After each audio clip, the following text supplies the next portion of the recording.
Welcome to Recovering Evangelicals, a podcast for people who were once very comfortable in their Christian faith until the 21st century intruded and made it very hard to keep on believing. I'm your host, Luke Jansen. And I'm Scott Dyer.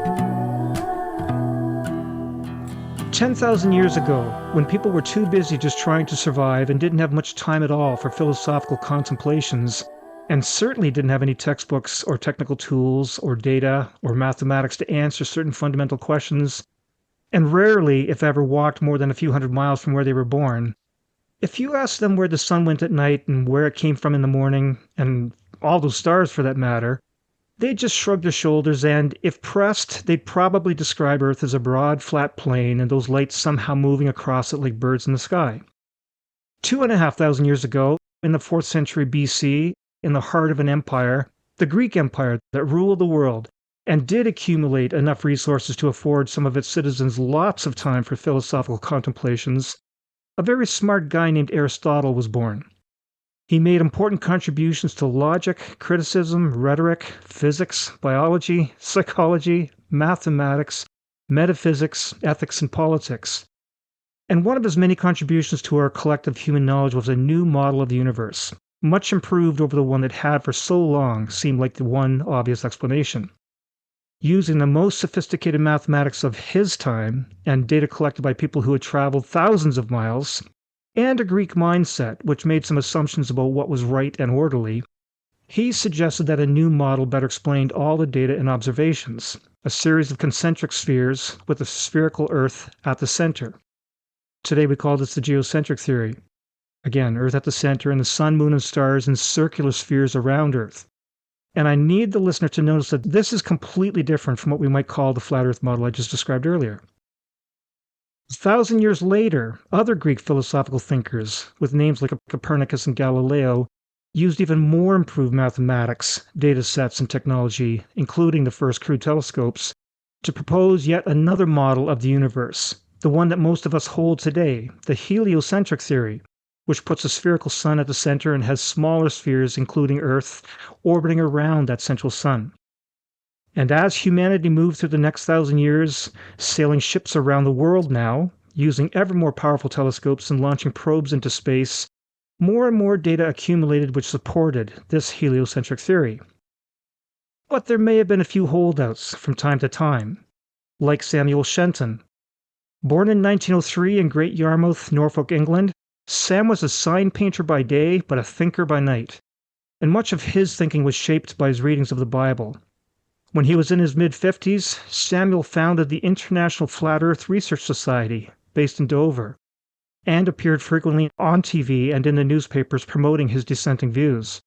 He and his followers set aside all that data that humanity had collected for thousands of years and started collecting their own hand-picked data and interpretations, all of which are consistent with their preferred model, which looks a lot like the first one we introduced, the one which humanity developed 10,000 years ago.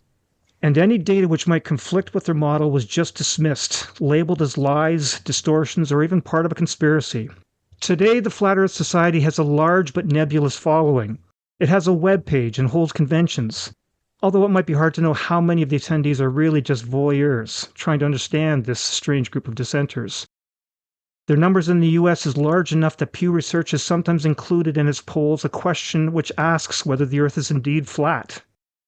I don't know if it's more concerning that some polls found 1% of Americans answered yes, or that 6% said they weren't sure. Scott. Wow. Very true. And, we're kind of living in a possible transition, kind of a similar, maybe even to Copernicus, since they launched the James Webb telescope. And Right. There's been some really remarkable data come back from that may, and it's hard to know because every day on the web, you're hearing things like, oh, this changes everything and blah, blah, blah. So you have to find a good scientist who's objective about the whole thing. But nonetheless, we may be in for another big revision, to the model that we currently have. That all moves us forward. But, how is it that especially in the West, where you think there'd be no excuse for it, that you still have people believing in such outdated ideologies, I guess. Or Right. And that will be one of the questions we pose to our guest for today. We're going to bring him in now, Doug Traversa, who's been on our podcast several times and who's definitely not a flat earther. Definitely not. We brought Doug on because he does hold views that differ from Scott's and mine, but he also has a long track record of modeling what Scott and I think is an excellent way to interact positively and respectfully with others who think very differently from him. And we've learned a lot from Doug in the past. Doug, why don't you tell us a little bit about yourself? We had you give your whole life story in episode number 124, but why don't you give us a brief version of that? So the brief version is I was a fundamentalist Christian by my own choice, starting around age 15. I was in the Air Force for 20 years as a logistics officer. I did 10 years of ministry as a Unitarian Universalist minister and lay minister. And people hear that and they think it's one of those joke ordinations that you get online, Church of Universal Brotherhood. But no, Unitarian Universalism is a real denomination or sect or whatever you want to call it. I was a minister of a real church with real congregants, and I did that for about 10 years. But I did that as an atheist. About halfway through my Air Force career, I left the faith. And just to make it clear what I mean by atheist is I don't know that there's no God, and I never make that claim. I think God's beyond comprehension. And I use the term atheist because a belief in God does not impact my morality, ethics, behavior, or how I live my life. It is a curiosity at best for me personally. So I have no belief in God, which is different than saying I know there's not a God. And nonetheless, I still attend a Christian Sunday school that's a progressive Christian church here in town. A lot of my friends are progressive Christians, and I stress that because none of them believe in blood atonement or most of the fundamental teachings of fundamentalist churches. And I'm often asked, why do I go to Sunday school? You know, why do I bother? And my response is, I don't want to live in an echo chamber. Right. I want to remain open to teachings that I wouldn't hear otherwise, just to make sure I'm being honest with myself and what I hold to be true. So that's it in summary, and probably why I'm on the show today. Exactly. Yeah, no, it's great to have you again, Doug. And there's just not enough of this respectful dialogue, especially on the internet. And so Luke and I want to really promote that, yeah, anyway. Okay, gentlemen, our topic today is much bigger than mere flat earthism. It's about people holding any kind of a view that differs dramatically from a majority of people around them, and they shelter themselves in echo chambers of like-minded people, and they dismiss any data that contradicts their ideas as lies or even conspiracies. And this is something that everyone can relate to. I'm sure all of our listeners can relate to this. We see it often in discussions about the two topics that the rules of etiquette say one should never talk about, religion and politics. Any personal anecdotes that either of you guys want to share? Go ahead, Doug. I could go. I have many family members who are still fundamentalist Christians. They might not call themselves that because to them, fundamentalists are even more right-wing. But as far as believing what we would consider to be tenets of fundamentalism, like the Bible is the inspired, inerrant word of God, Jesus was born of a virgin, died for our sins, etc., they do hold to most of these things. And I did sort of adopt the view with family members of really not discussing it, mainly out of a desire not to try to offend. They know where I'm coming from, and they were all disappointed that I had left the faith. But we mostly didn't talk about it until recently. And I had a very interesting interaction, which has occurred since my last time on your podcast, where I was at a family gathering. And it's really interesting because I have a sister and her family with 3 sons. And actually, her husband was a pastor for many years. And without getting into a lot of personal details, one of them is attending a charismatic Bible college, I guess is what it is. And he wanted to talk to me about why I left the faith at dinner. And I said, well, I really don't think the family wants to hear about this. And my sister said, oh, no, please, we want to hear this. So we ended up having a very long discussion I won't go into details, but I could see that he was essentially running through his list of techniques from Evangelism 101 class. I even said that to him. I really think you're trying to lead me back to Jesus, not trying to hear what I have to say. But one of the things I said was, if you believe in a literal hell, where God literally tortures people for all eternity, if that is a tenet of your faith, that will come back to haunt you. And much to my surprise, my sister and brother-in-law both started talking about the fact that they no longer believed in hell. And, and it's like, oh, now I knew that they were sort of leaning that way, but they just had a wide open discussion about all things theological. And it was really an amazing time to be able to talk about these things, because mostly that never happened. And so by just being able to listen to each other, we had a really great evening. Wow. That's great. Yeah. Wow. I think that really speaks to the fact that there are a lot of hidden questioners. Yes. That I've often thought that if on a Sunday I were allowed the opportunity to stand up and say, okay, how many people here, you can vote anonymously, but how many people here believe that Noah put every pair of every animals on an ark? And, how many here honestly believe that Jonah was inside? And I think if you did that, you'd discover what you've discovered, Doug, I guess, in your conversation, that most really don't, but they go along because of the social aspects of church and being accepted and so on, and their pastors telling them that they have to believe these things. So I think a lot of people have that dissonance, a lot more than we think, but don't have the freedom to express it. And I've certainly had that experience myself with various people. And in particular, this really came out, I thought, or was exacerbated during the pandemic. A lot of the latent craziness that Christians can succumb to came to the forefront. And I lost one friendship over that, which was really sad. Yeah, really sad to me, because it was somebody that I really liked and we really got along on all kinds of levels. But he just bought into these things. And when he realized that I didn't, and then because of that conversation, other things kind of came out. He decided that he really couldn't be part of my social circle anymore. And so that was very sad to me. And and I'm sure we can all, I know, Luke, yourself have had many experiences like that. Yeah, and I want to share one of those, because this is actually the one where I first thought, okay, we need to do this episode. And so here we go. I was talking with someone very close to me, and this was a few months ago, someone who's very sympathetic with Trump and with Republicans and with right-wing evangelicalism, even though they're very Canadian. And I wanted to understand, this was my goal, I just wanted to understand why she held views that were so radically different from my own. I wasn't confronting her on her views, I was just simply trying to understand this bizarre mixture of values, Trumpism and right-wing evangelicalism. It just didn't make any sense to me. And so I asked her, what do you do with what Trump said in the Hollywood Access recording? What do you do about him being tried in court for sexual assault, or stories of tax evasion, shady deals, or absolutely and demonstrably false claims, which is just a nice way to say lies? And her response was just simply, those things aren't true. Those are all lies, fake news, made up by the radical left-wing people.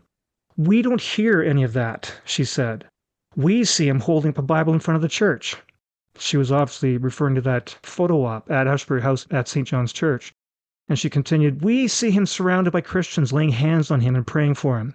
We hear that he's doing things for the church. He's a changed man. God's using him.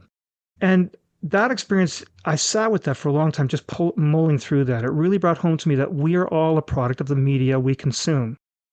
As the saying goes, you are what you eat. She simply doesn't hear what I hear when the two of us go to get our news. We have completely different inputs, and there's a selectivity at play here that we'll have to talk about. I choose certain news sources, and she chooses other ones, and that's what shapes our widely divergent views. Yeah, no, the whole echo chamber issue is, in fact, I often think that many of the things that we're facing in the world today that are so surprising, the Trumpism and annexing Canada, in Greenland, and it's just so outrageous. And I think, how And I really do believe that the advent of the internet and social media and what the internet facilitates as far as that now our collective conscious is kind of online, right? And anybody can say anything and all that is really at the root of it, I think, in a lot of ways responsible. I think when historians and sociologists study this time we're in, they're going to see a lot of it as rooted in those technological changes, that and our inability to maybe handle them more effectively or the learning curve, it's because I think it will eventually maybe settle out into something decent. But we're in that kind of, I think, very tumultuous period where we have this new technology, this new ability, but we really don't know, how to handle it that well yet. And I do think that gives rise to a lot of what we're seeing happening on the world, even on the world stage. Go ahead, Doug. Yeah, I would say it is certainly true that you're a product of the news you consume, but I would also say that people choose what they want to be true, and then with that is their predisposition. They then go into the sources they want that will reinforce that.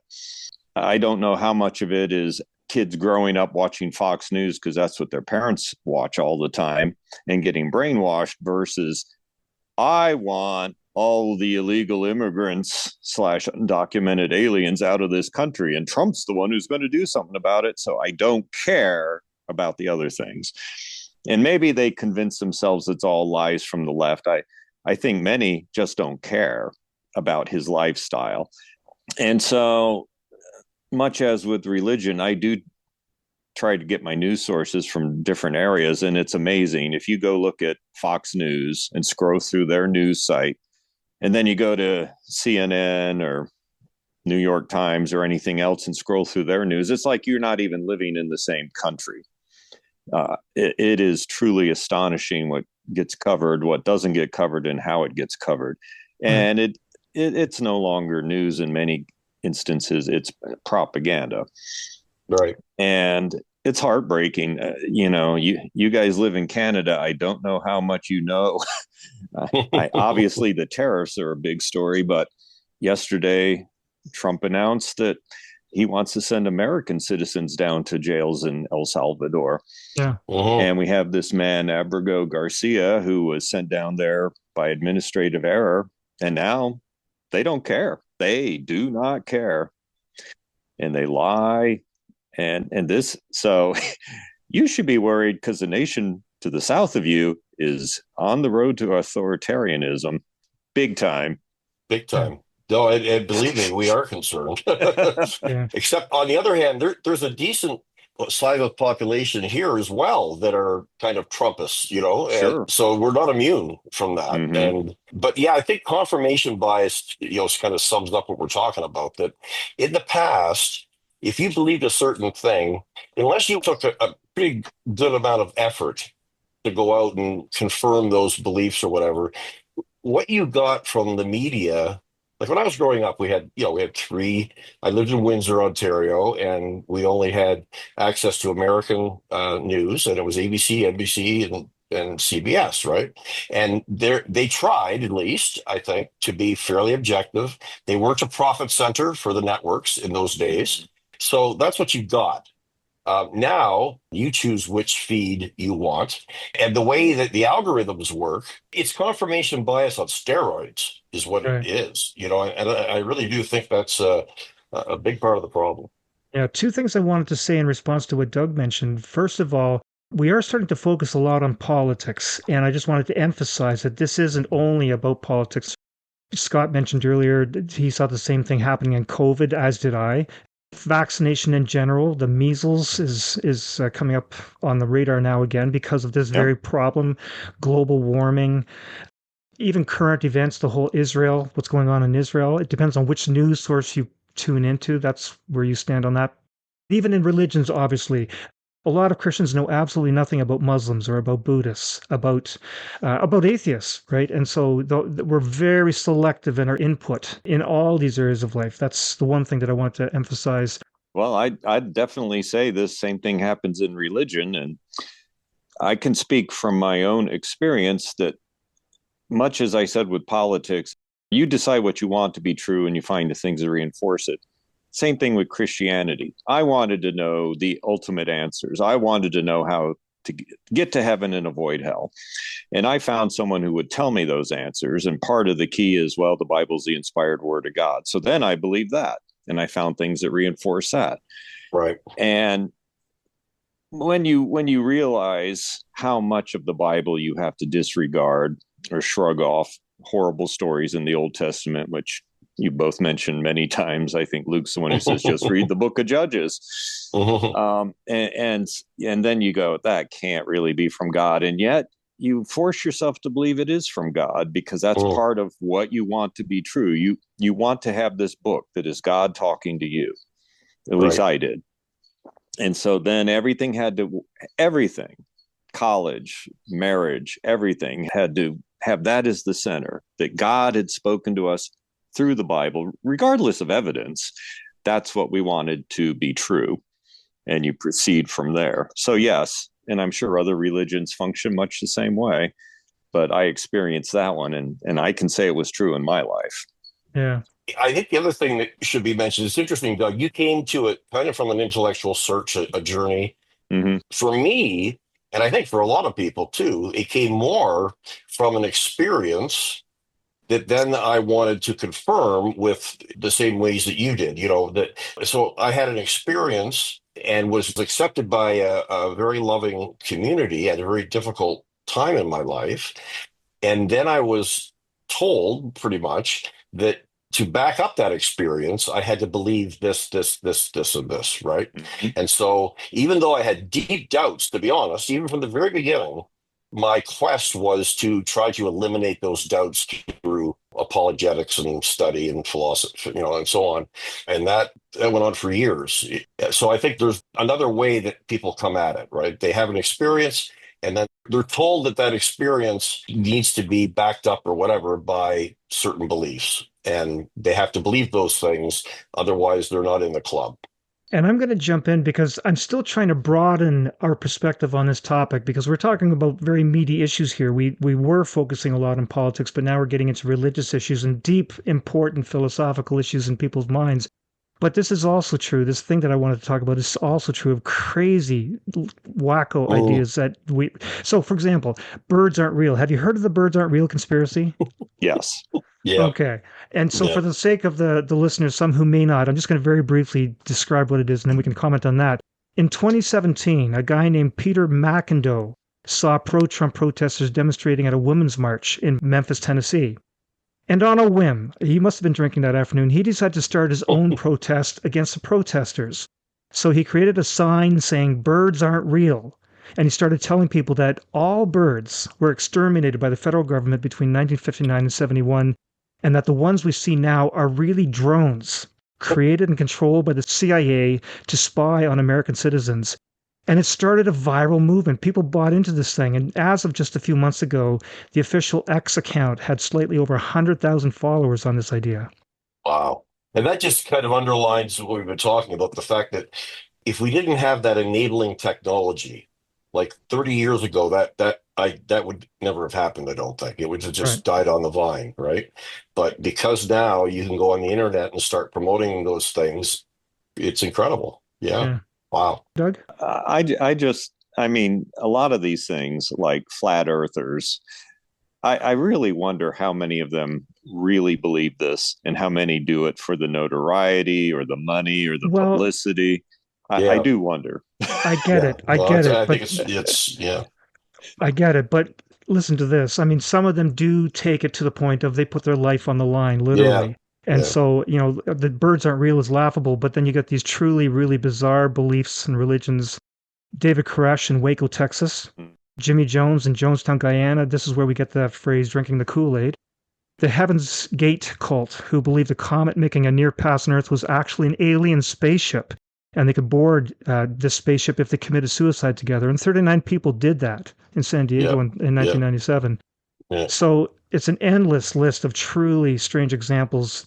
But I guess to bring it back together again, the one common thread is people being fully committed to their bizarre belief and thinking that they're the only ones who have the truth, the true truth, even to the point of giving their lives for it. Yeah, when it comes to religion or seeking ultimate meaning, ultimate truth, people are desperate. They want something, and I fully understand that. I went with something that at least had tradition behind it, but other people will just find a charismatic leader and are willing to follow that leader. And as Scott said, to risking life and limb to do it, and sometimes losing their lives. That is true. And why do people hold to wacky beliefs? Well, it's exciting to have the answer, or at least have someone who has the answer, and you're part of that exclusive club. So that obviously exposes an aspect of humanity, is this desire to know more than we really can know. Right. Yeah. You know, Scott has talked a couple times about the importance of not needing to know things, of ambiguity, of embracing the unknown. And I fully concur with that. But a lot of people are very uncomfortable with that and don't want to do it. Yeah. And I don't think we should ignore also even something as fundamental as the fear of death. I mean, the fact is that hangs over all of us, right? Martin Heidegger, the German philosopher, said that philosophy begins with coming to grips with the fact you're going to die. That's really where you have to start. And Yeah. I don't know if any of us do ever completely come to grips with that. I mean, the fact is that's a scary notion. And so I do think that's a significant factor. I don't know too many cults or groups like that who don't believe that they have the answer to death. I'm sure How there could are. they? How could they? Well, yeah, there's always the prospect of an afterlife involved. Right. Yeah. Let me talk about that for a second. As a Sure. minister, I've been at the bedside of people who died or were dying, knew they were going to die. And at least in our church, in my sermons, I always talked about I don't know what happens after you die. You may well just simply cease to exist. And this is part of what it is to be human. It's the price of admission.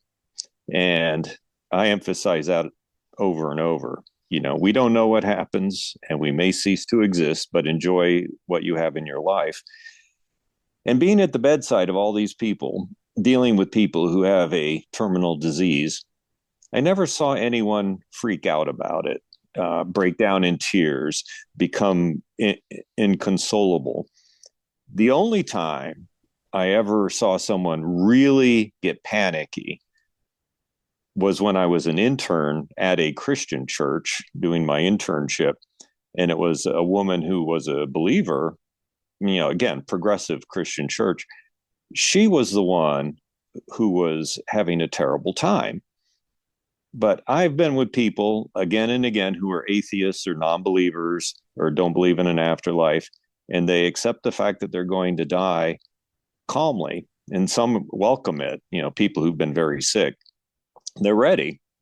That's been my experience. Not to say that's all people, but if that is part of your religious teaching or what you're getting week after week, and you talk openly about it, it does seem to help a great deal with that fear of death. Okay. Yeah. Yeah. Okay. So let's talk now a little bit about what's behind.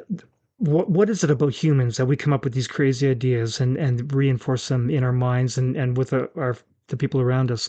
Before you can fix a problem, you really have to understand what's causing the problem. So I think one of the biggest reasons, and we're going to talk about several, but I want to start off with this one. We can have a tendency to isolate ourselves in little bubbles. We've mentioned the word echo chamber many times now, in order to keep only the good thoughts and people in and keep the bad thoughts and people out.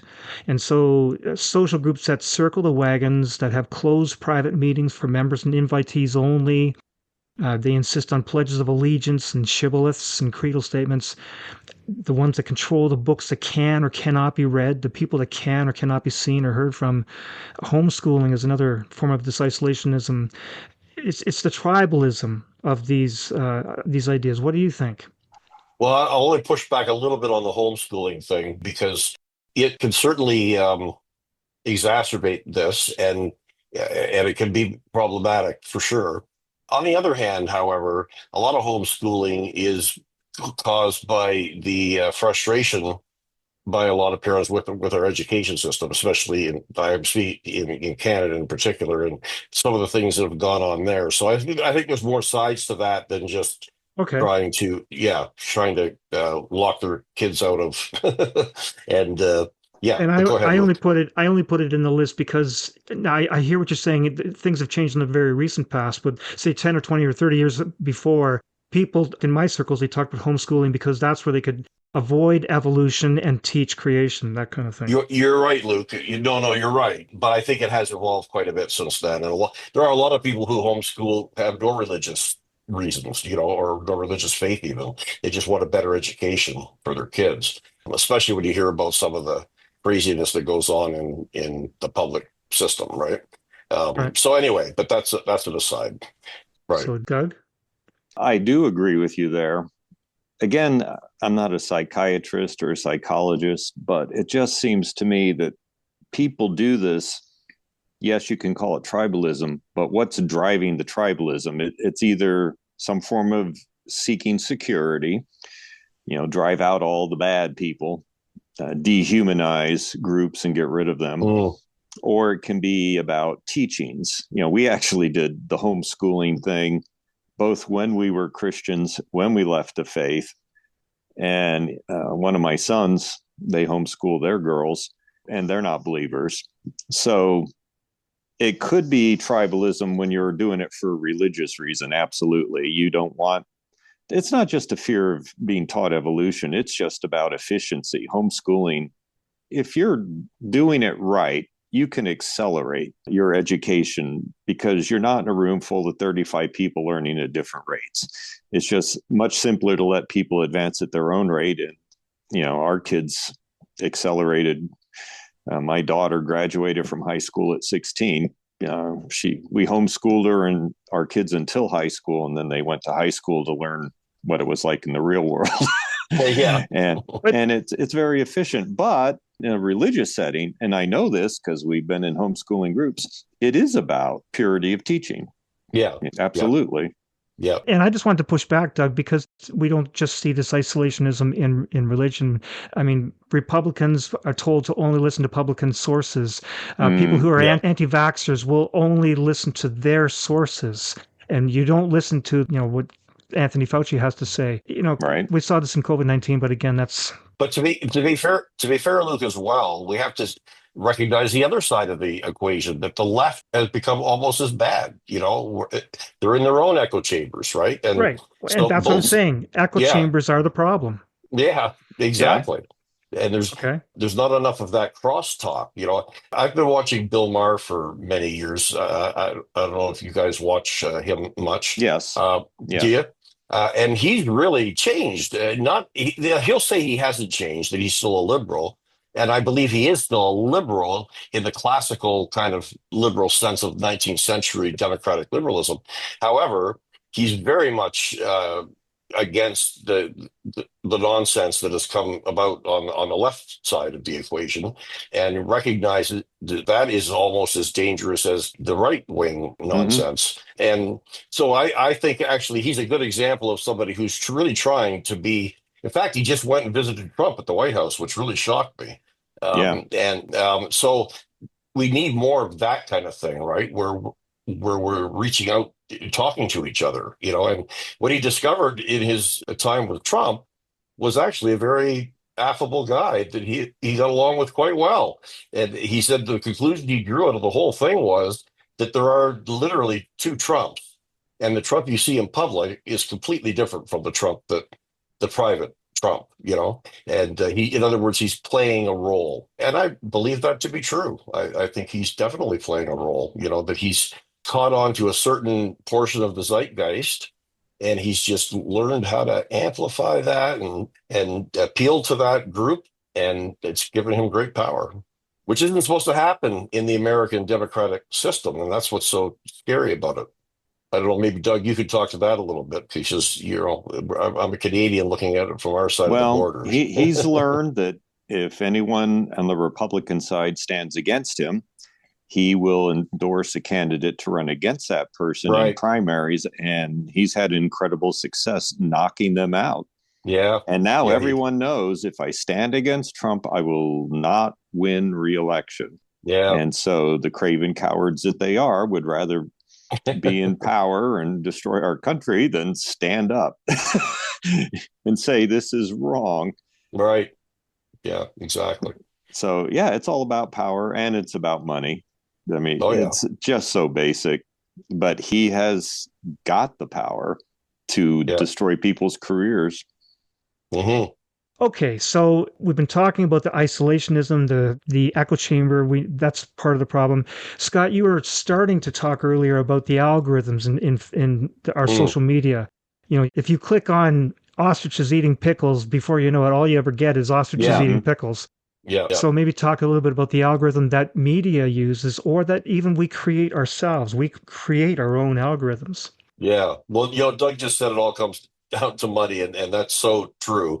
And as far as social media goes, there's only one thing that Facebook and all the platforms care about, and that is eyes on stuff, right? They want to hold your attention. The longer they hold your attention, the more they can fire advertising at you, and it's all based on ad revenue, right? So the algorithms are really tuned to keeping your eyes on the screen. And so what they do is they kind of measure, okay, what's this guy like? We'll feed him more of that. It's very much like a drug, just keep giving him more of the stuff he likes, because that's how we hold his attention, or her attention. And that translates eventually into ad revenue and money. And so the whole thing is geared against rational inquiry in a sense, right? It's very much geared to confirmation bias. It's a confirmation bias machine. And I don't know exactly how you combat that, but I think that's the essence of it, right? I don't know how you can combat it other than in your own life. Right. You can't cause other people to wish to examine both sides of an issue. Right. So personally, it's important that we be aware of it happening to us, and making efforts to look at other perspectives. I'd also say that other perspectives are not always really worthwhile. I am not going to go out and look at the perspectives of a flat earther.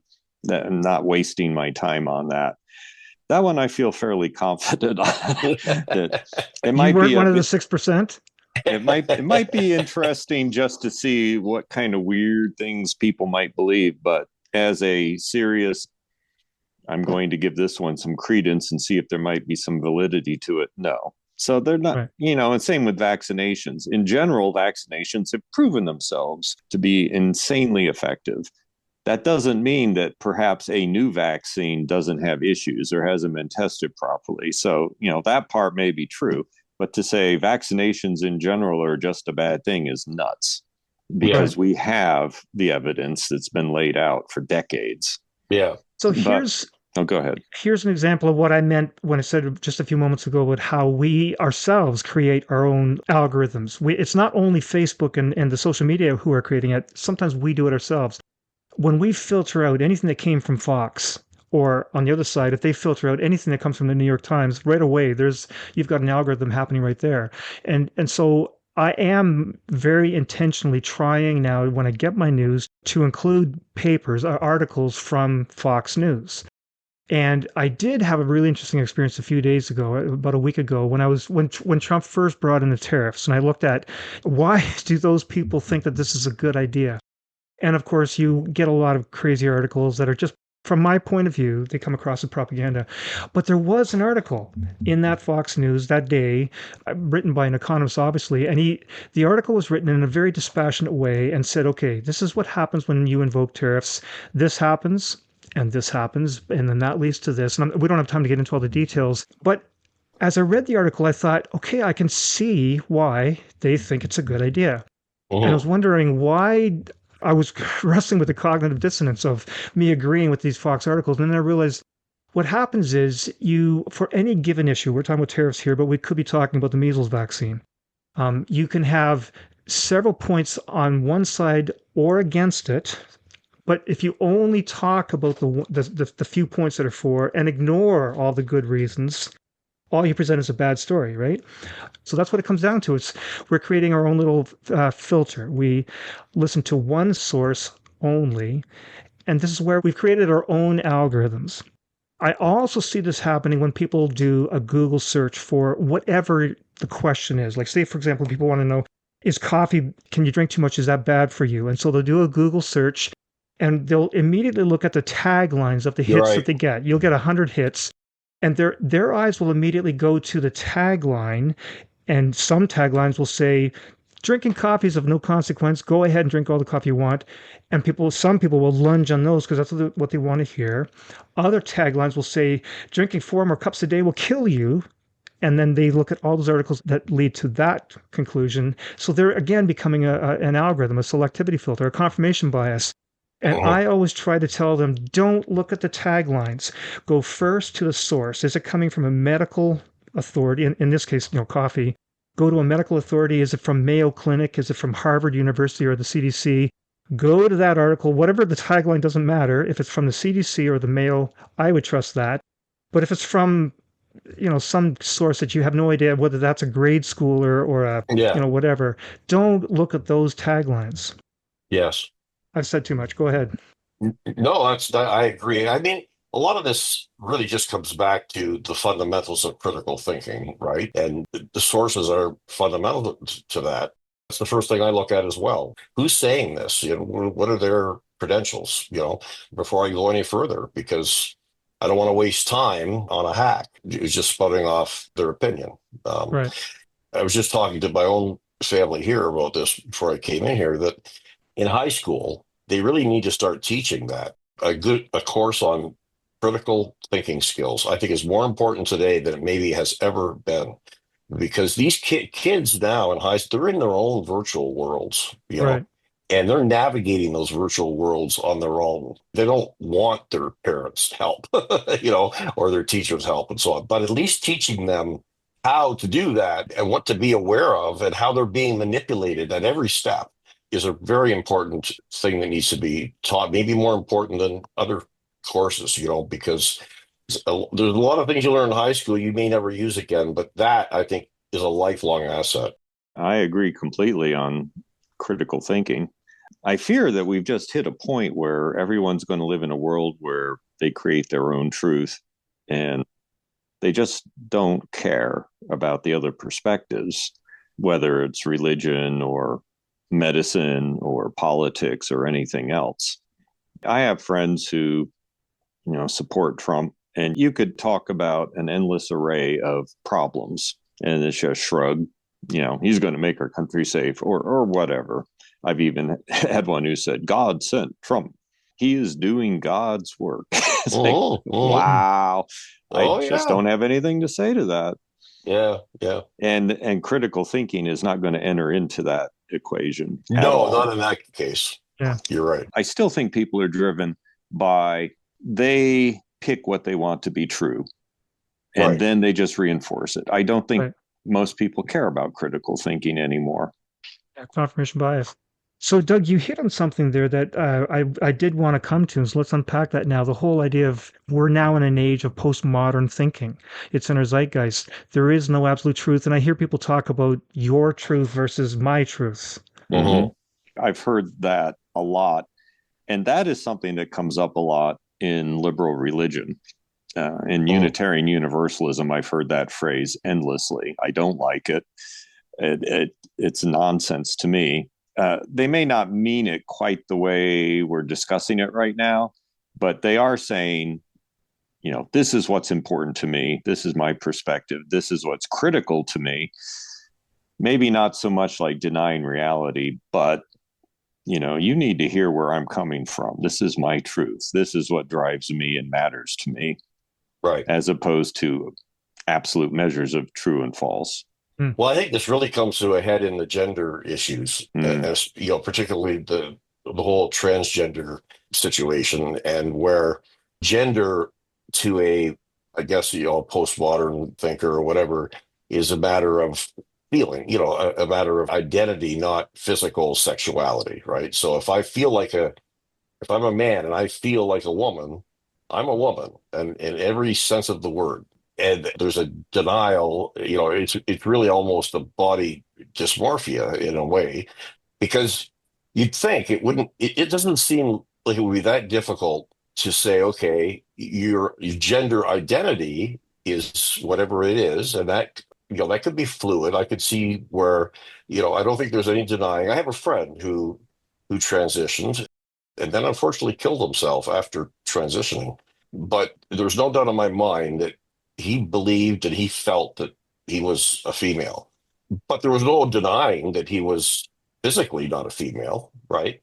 But it's gotten to the point where they want to deny the physical reality. That it's gotten to that level. And that's, to me, when it becomes dangerous, right? When it becomes an ideology that is so fierce that it's denying reality.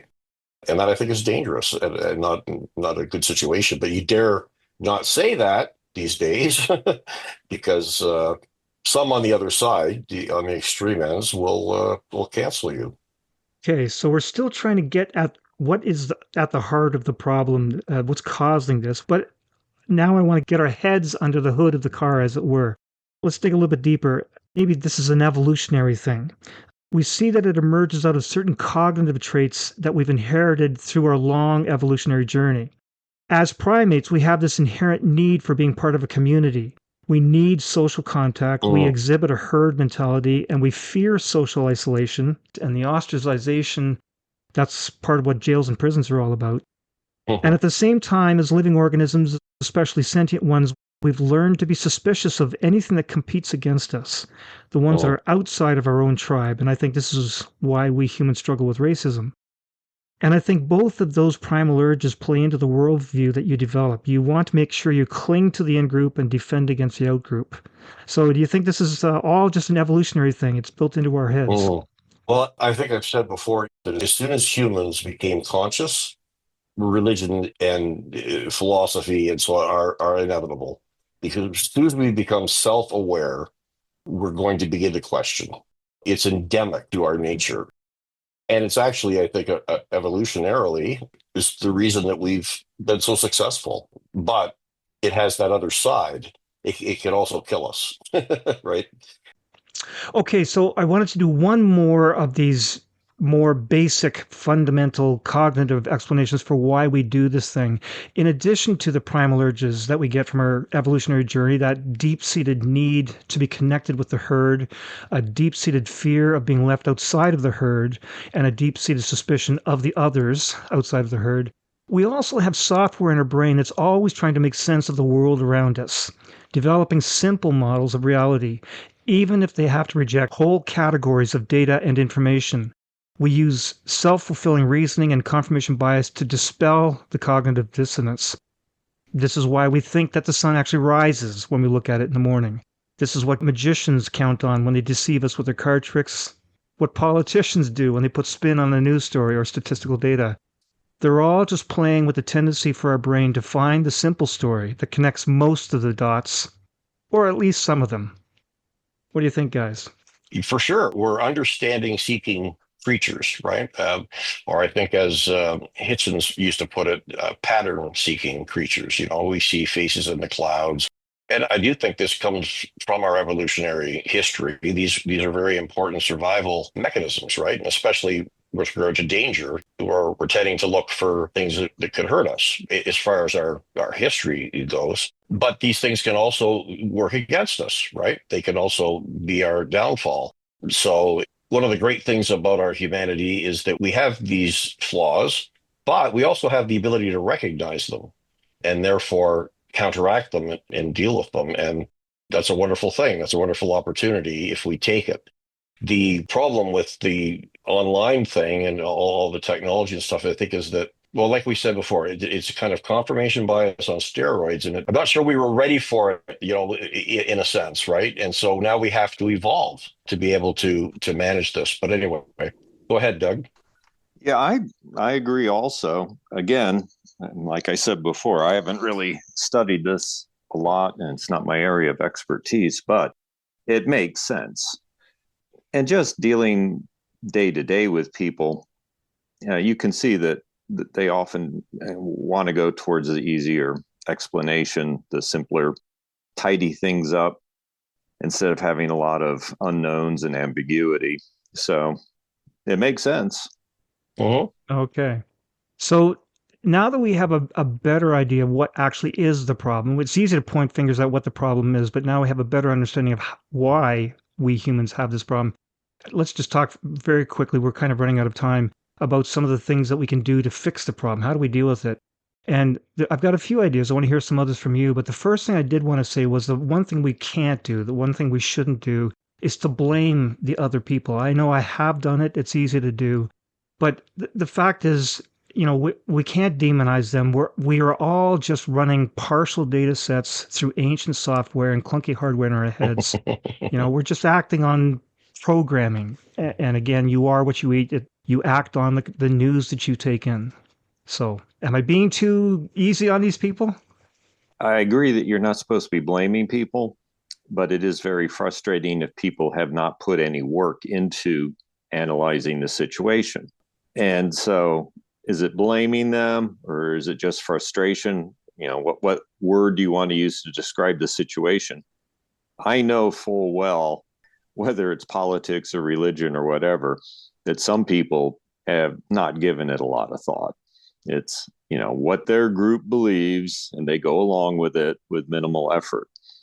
And again, that doesn't mean you have to demonize them, but you can understand that, boy, it sure would be nice if you would honestly wrestle with some of these facts that you have conveniently ignored or just said, well, they're just lies, or whether it's Satan's tricks or the evil left wing media, because I've heard both.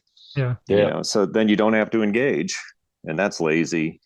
So that's a problem. Yeah. As you can imagine, Doug, anti-Americanism is at a peak right now in my country.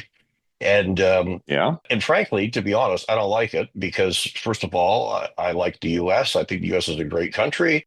I've enjoyed living beside it. I respect many of the great things about the United States and in their history and so on.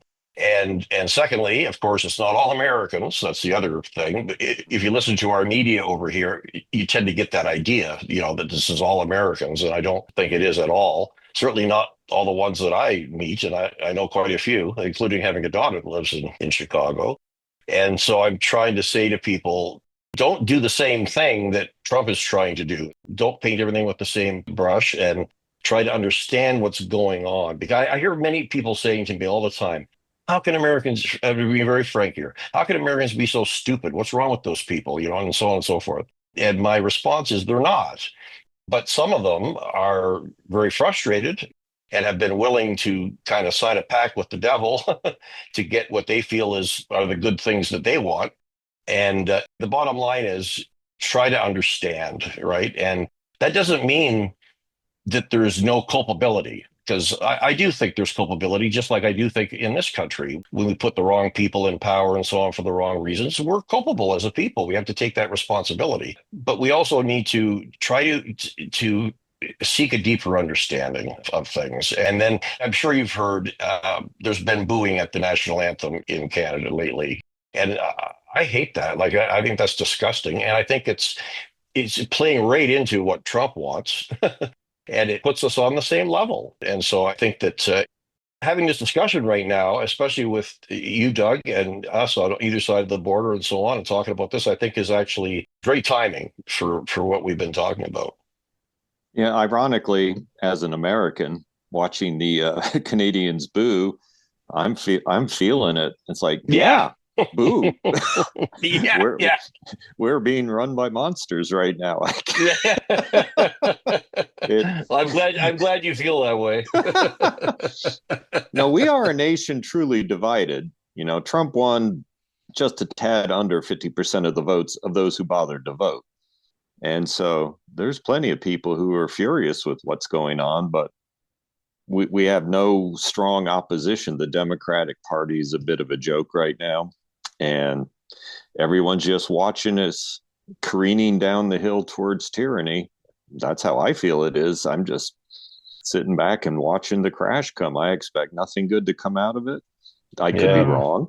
maybe the economy will just go bonkers and it'll be great. I doubt it seriously.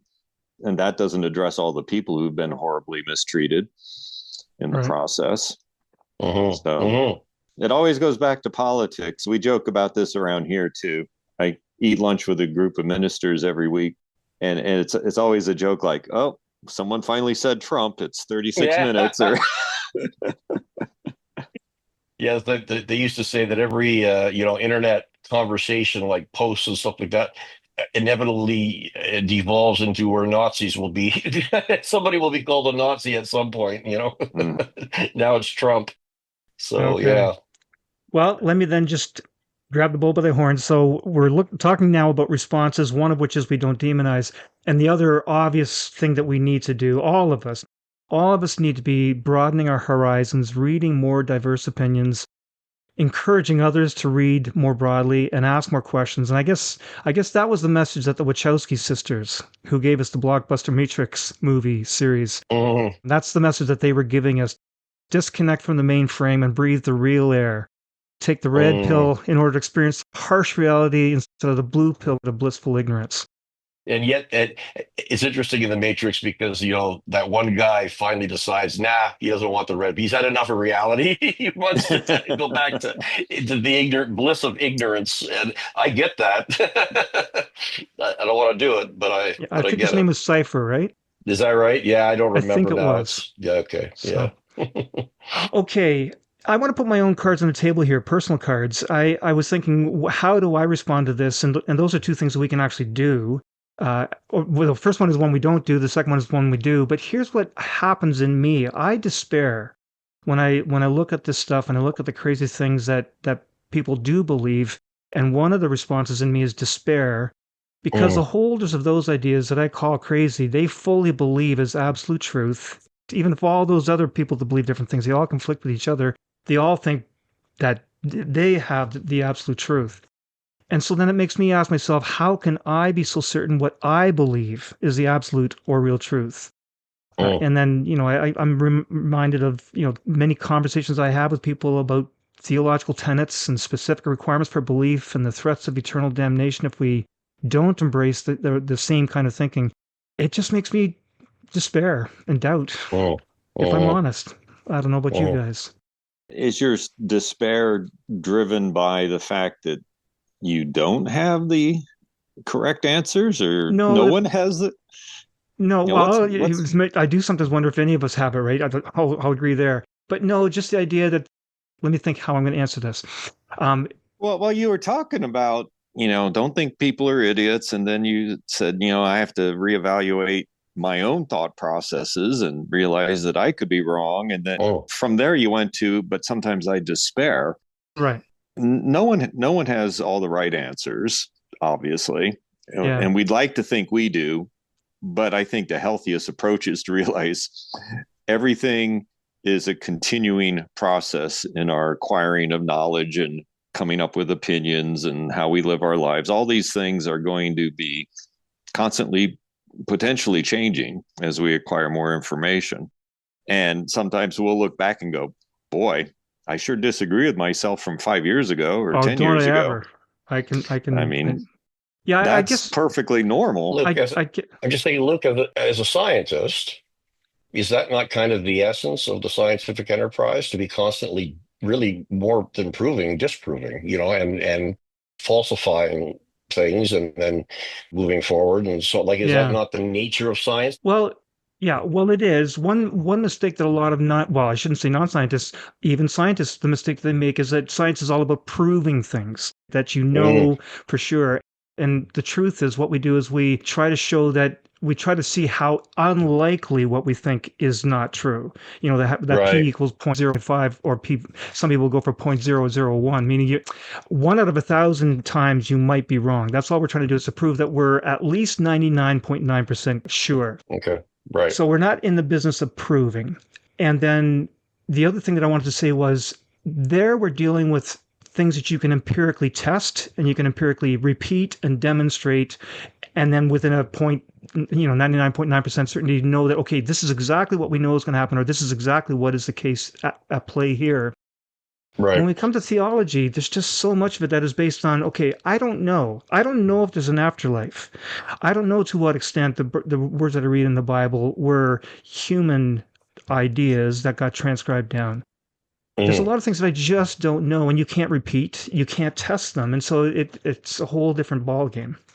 Right. So, and then to get back to Doug's question, where I despair then is where I will try to interact with fellow Christians, but they will have the suspicion that, okay, holy smokes, he's going to hell. Luke is going to hell because he doesn't think this or that. Right. And so the suspicion and the judgment and the ostracization, the division, I guess that's what I'm really despairing of. Mm. Yeah. I want to just say I don't know. Well, there are, of course, plenty of Christians who wouldn't look at you that way. Yeah. I mentioned eating lunch with some ministers. I've been doing this for well over 10 years, and they're from progressive churches in town, but they couldn't care less if I'm an atheist. It's almost a Mm. non-issue for them. And one of them's a youth minister and said, if I had been born in another part of the world and I was a Muslim, I'd be a good Muslim right now. I wouldn't be a good Right. Right. Christian. Right. So they get that, but they're still, completely identified as Christian and happy that way. But they don't think everyone else has to be. So there is Right. that hope too.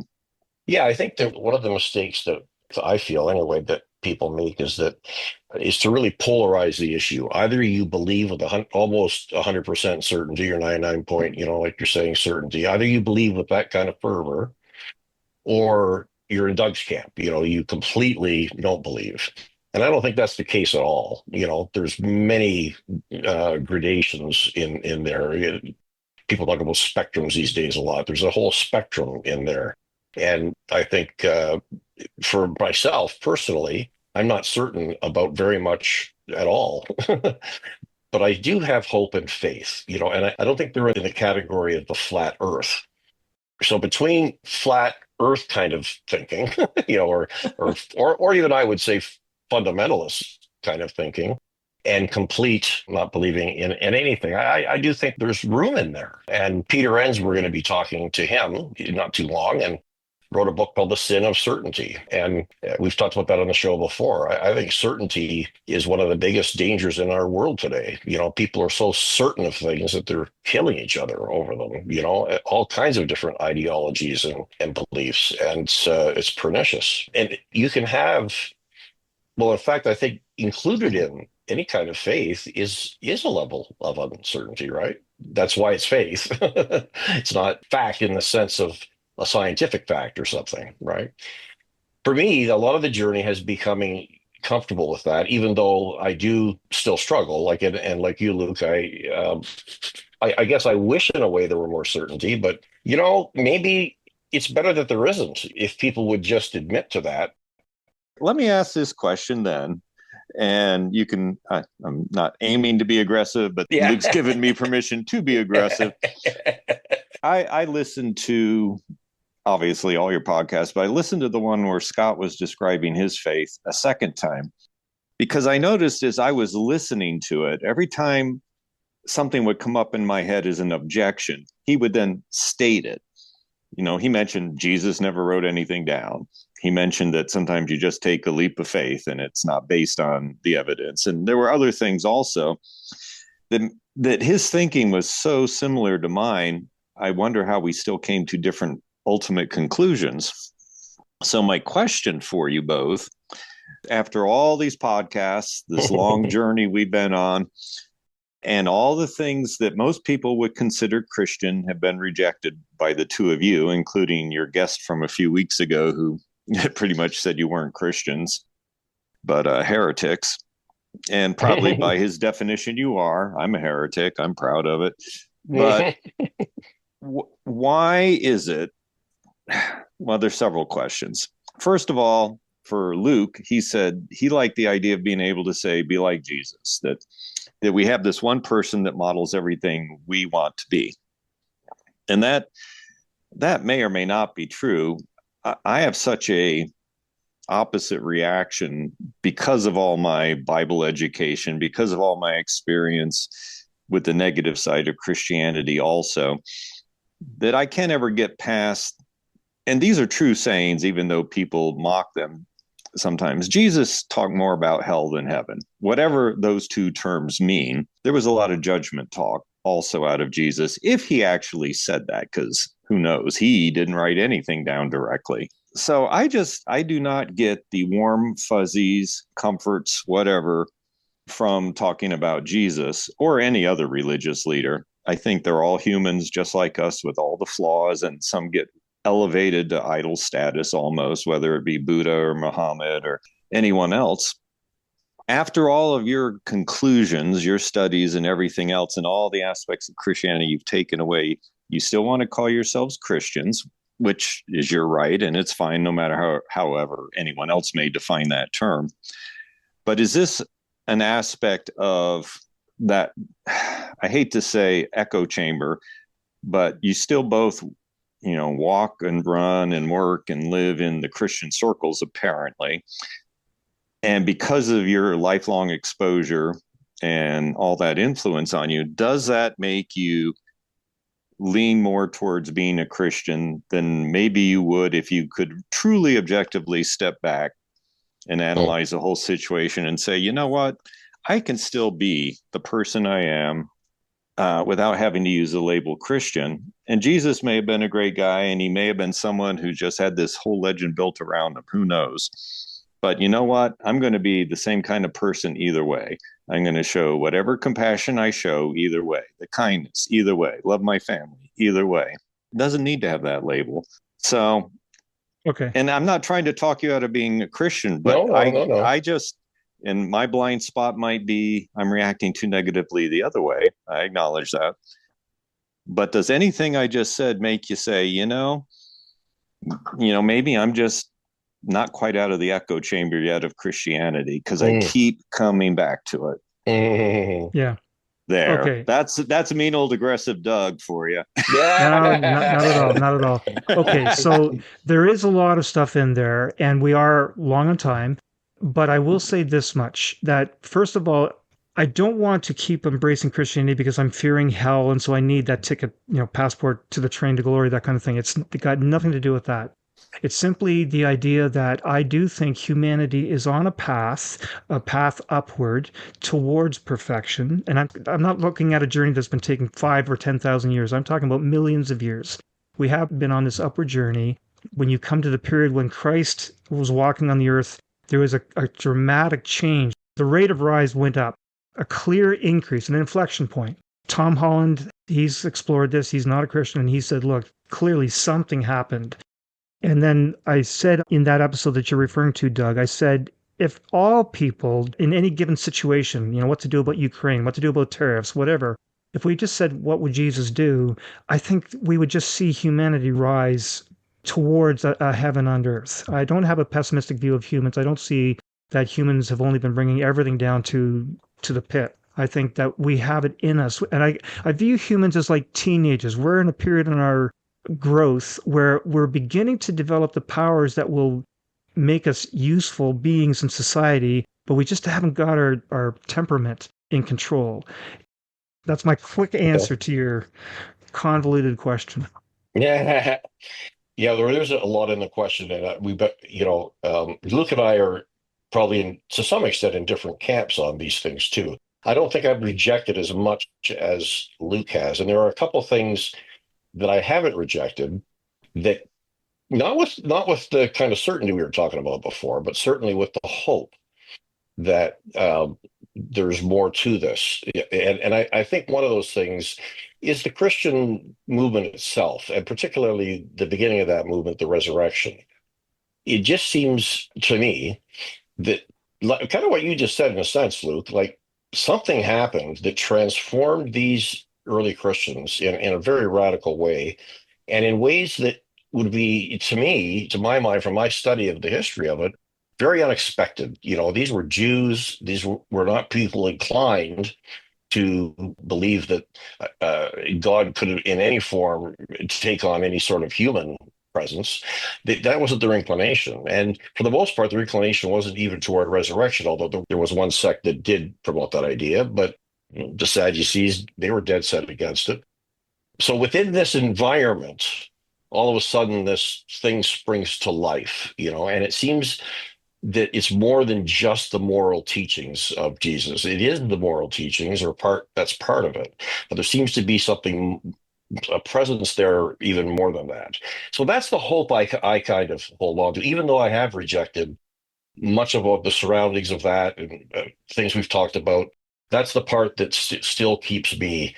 If tomorrow they unequivocally somehow they found Jesus' bones, and it was unequivocally the case that that's what they were, then I would be done with Christianity, other than as a great movement and a half-decent moral philosophy. But that doesn't really cut it for me. That's what I grew up with, as I've talked before. I grew up in that kind of liberal moralistic Christianity, moved to kind of a fundamentalist, and now it's kind of like a Hegelian thesis, antithesis, synthesis. It's kind of, I've kind of gone both extremes maybe in a way, and now I feel I've come into kind of a synthesis where I believe help my unbelief. That's the kind of reality I live in, because it's a struggle.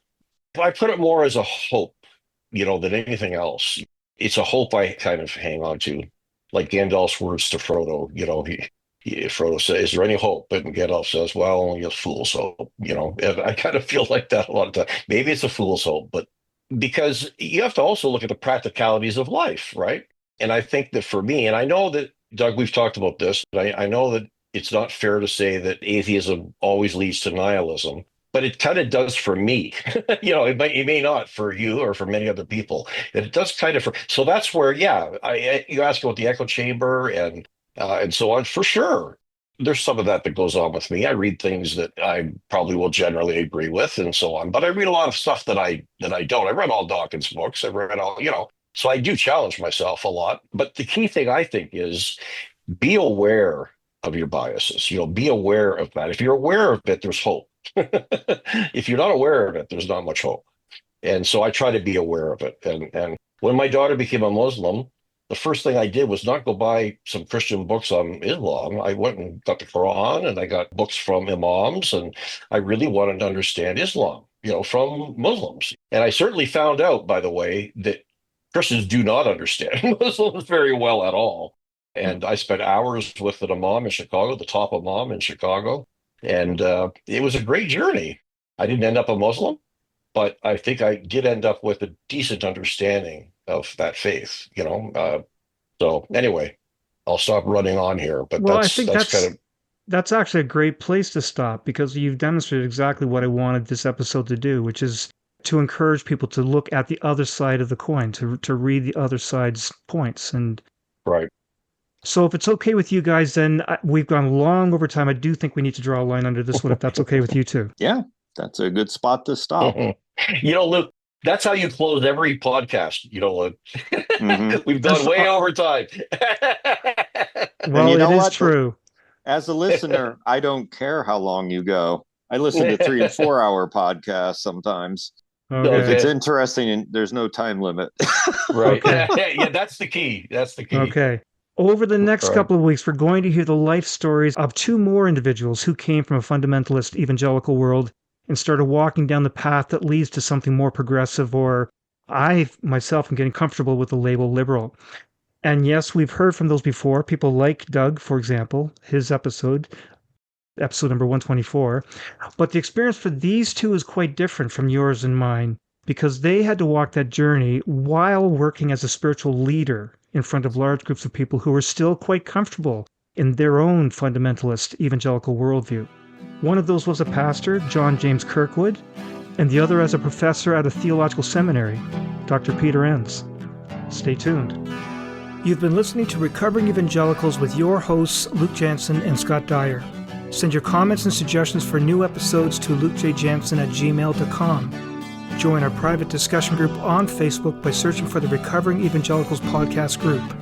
Look for the logo that you always see at your favorite podcast catcher and ask to be let in.